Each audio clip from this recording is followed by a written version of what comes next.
Let me start with a simple question that is, in fact, not simple at all. What happens if, one morning, the world's largest factory wakes up only to find that its fuel pump has been shut off? Not blown up, not broken, but systematically, almost surgically, turned off, without a single shot being fired. This is exactly what is unfolding right now in the waters of the Strait of Hormuz. And frankly, the sheer scale of what's happening is still being underestimated by most analysts. On the deep night of April 21st, in the pitch black of the Indian Ocean, U.S. Navy SEALs descended rapidly on ropes from helicopters onto the deck of the tanker MT Tfani. 1.9 million barrels of Iranian oil. Destination, China. The result of the operation, a total seizure of the vessel in a matter of seconds without firing a single shot. The Pentagon immediately released video footage of this mission. And make no mistake, this wasn't just an internal report. It was a message. A cold, clear message addressed simultaneously to Tehran and Beijing. The open ocean is no longer a safe zone for sanctioned vessels. You know, I often hear the opinion that oil wars are a thing of the last century, that in the era of renewable energy and the digital economy, control over oil routes has lost its strategic significance. Well, what is happening in Hormuz is the most compelling refutation of that thesis one could possibly imagine. Let's be honest and look at the facts without emotion. Although I must admit, staying cold-blooded here is incredibly difficult. So, what exactly have the United States built in the Strait of Hormuz? More than 15 warships, over 10,000 personnel. At the helm of this armada sits a carrier strike group led by the USS Abraham Lincoln. This isn't just a patrol. This is a living, breathing, digital military nervous system that simultaneously monitors everything on the surface, under the water, and in the air. FA-18 Super Hornets are loitering near the Strait's airspace. P-8 Poseidon patrol aircraft are transmitting real-time data on every moving object to the command center. Meanwhile, MQ-4C Triton drones, flying miles above, detect the slightest thermal signature. A tanker captain dreaming of smuggling doesn't stand a chance before he even clears the port. And here lies the most intriguing part. This blockade, formerly aimed at Iran, is, in fact, the most sophisticated strategic trap for China in decades. Why? Because nearly 90% of Iranian oil exports used to pass through the Strait of Hormuz, and almost that entire flow headed in one direction, Beijing. By throttling Iran's throat, the U.S. has effectively clamped the main energy artery of the Chinese economy. I want you to feel the weight of that number, 90%. This isn't diversification. This isn't partial dependence. This is near absolute vulnerability. And Beijing apparently spent years turning a blind eye to this, lulled by cheap Iranian oil and the conviction that Washington would never dare to take such a drastic step. But let's move to what is happening directly on the water. Because here, a true spy thriller is unfolding, with ghost ships, night maneuvers, and cold warnings over military radio frequencies. As soon as the American blockade became a reality, the so-called Shadow Fleet stepped in, vessels that constantly change flags, disable transponders, and use illegal routes. Chinese oil companies have used this scheme for years to bypass sanctions. But it's one thing to bypass bureaucratic restrictions on paper, and quite another to try and deceive a satellite constellation and 15 warships in real time. Take the story of the tanker Rich Starry, owned by a Shanghai-based company. This giant was carrying about 250,000 barrels of Iranian chemical cargo. The captain turned off the transponder and moved into the night, hoping to find blind spots in American radar. At first, it seemed the maneuver worked. The ship reached the Gulf of Oman, but it was a trap. The Americans deliberately let it go a bit deeper, only for the Arleigh Burke-class destroyer USS Spruance to cut off its retreat. Picture the scene. A massive oil tanker in the open sea. In the dead of night, a command crackles over the military radio frequency. Turn around immediately. Not a request, not a recommendation. An order with a clear implication of force. It's enough to make your blood run cold. And the giant tanker, clumsily and helplessly, turns around and heads back to the Iranian coast. The same fate befell the tankers Merlican and Peace Gulf. Different routes, different tricks, the same result. A cold radio message from an American destroyer and a turnaround to nowhere. You know what strikes me most about this situation?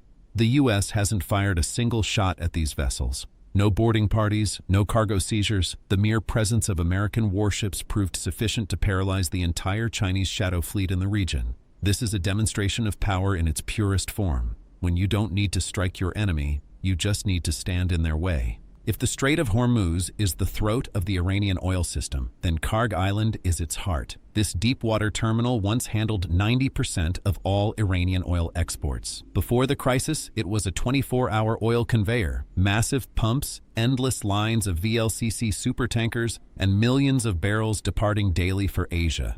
Today, silence. The storage tanks are overflowing. Pipeline pressure has reached critical levels. There is literally nowhere to put the extracted oil. The port has become a ghost of its former self. Strategic Chabahar, same picture. Bandar Abbas, Asaluye, Larak Island, these are now dead zones where stranded vessels wait for God knows what, like rats in a trap. When we talk about the economic consequences, it's not just a loss. It is a literal hemorrhaging of Iran's lifeblood, hour by hour. Millions of dollars a day are vanishing into thin air, and not a single new Chinese tanker is leaving Shanghai bound for Iranian ports. Beijing has clearly made a cold, pragmatic calculation. There is no point in sending multi-million-dollar vessels into a dead-end corridor. And here begins perhaps the most unexpected twist in this entire story, one that, frankly, I did not expect to see so soon. Iran denied passage to a Chinese vessel. The tanker Sun Prophet approached the Strait of Hormuz only to be turned away by the Iranian side. Tehran's officials confirmed it. Passage was not authorized, stating that Iran does not grant automatic approval to all Chinese ships. Think about that for a second. Iran, a state that China has called its strategic partner for years, a country where Beijing invested tens of billions under the Belt and Road Initiative, is effectively standing in the way of Chinese ships in the very strait it calls its own. This is either a desperate signal to Beijing demanding political support or evidence of internal shifts within the Iranian leadership that we can only guess at. Regardless, the effect on China has been symmetrical to the American one. Squeezed from both sides, American steel on one and an Iranian about-face on the other, Chinese oil routes have hit a total dead end. For all its geopolitical foresight, Beijing clearly didn't see this coming. If we look at the facts, we see a picture that looks almost impossible for the world's second-largest economy and one of the largest militaries on the planet. China is helpless, not because it lacks missiles or submarines, but because Beijing's military might in the Pacific simply does not translate to the Middle East. A few frigates and logistics ships at the base in Djibouti. That is all China has in this region. And Chinese admirals, looking at a map with 15 American warships in Hormuz, understand perfectly well. Any attempt to intervene isn't bravery, it's suicide. Beijing's reaction has been limited to diplomatic protests. The Ministry of Foreign Affairs called the blockade dangerous and irresponsible. The defense minister stated that China's energy deals should be free from interference. The halls of the UN echoed with righteous words about the freedom of navigation. But not a single Chinese warship has appeared on the horizon near Hormuz. This isn't weakness in the traditional sense. This is a structural vulnerability that Beijing ignored for too long. China lacks the tools to project power 7,000 kilometers from its shores on a scale comparable to the US, and this blockade has exposed that fact with ruthless clarity. What is left for China? To drain its strategic petroleum reserves, to frantically search for alternative routes with skyrocketing transport costs, and to bitterly realize that independent refineries, the so-called teapots, are already in a tailspin due to raw material shortages.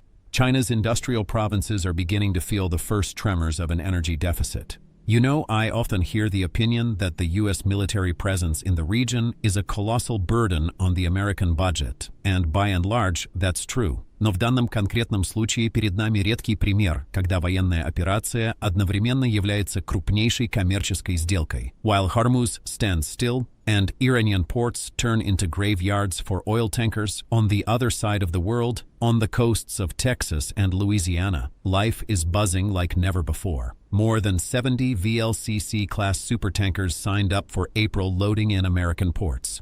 Houston, Corpus Christi, Port Arthur, the cranes are working 24/7. The pumps never stop for a second. The logic is simple and ruthless. Iranian oil left the market, a deficit was created, prices climbed, and American oil producers reaped unprecedented margins. Washington is simultaneously strangling its main strategic competitor and making billions in the process. This is geopolitical arbitrage in its purest form. It is a fundamentally new level of strategic thinking. Not defeat the enemy at any cost, but turn pressure on the enemy into a source of your own wealth. I must admit, from a standpoint of cold strategy, this is mastery. But there is another player in this game that we cannot ignore, and their role is perhaps the most cynically calculated of all: Russia.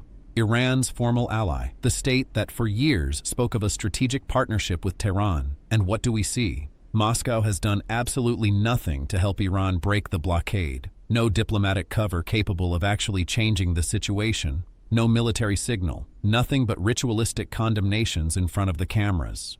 Why? Because the blockade of Hormuz is a gift from heaven for a Russian economy suffocating under the weight of military spending. The removal of Iranian oil from the market cleared a massive niche.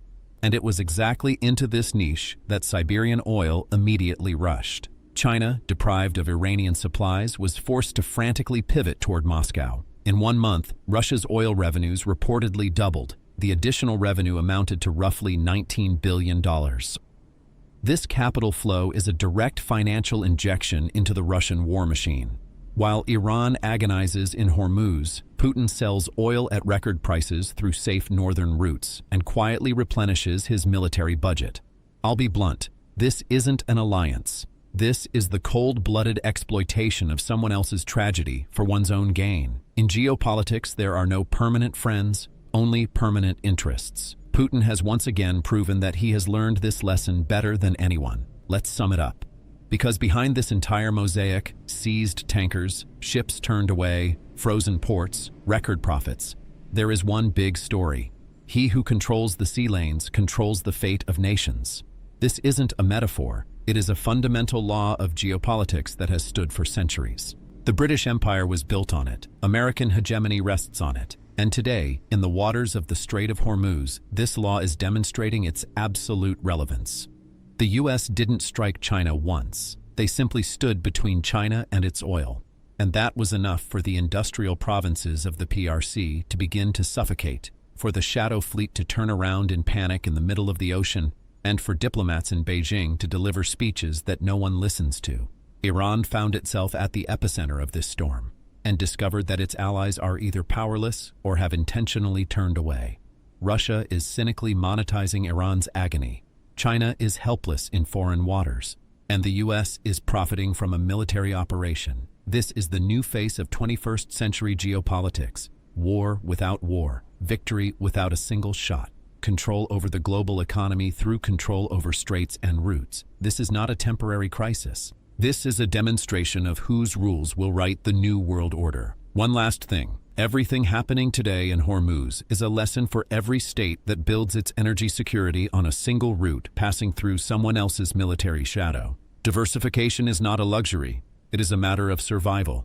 China learned this too late and too painfully. The reality is this. The flag flying in the Strait of Hormuz determines whose factories run and whose factories stop. And today, that flag is American.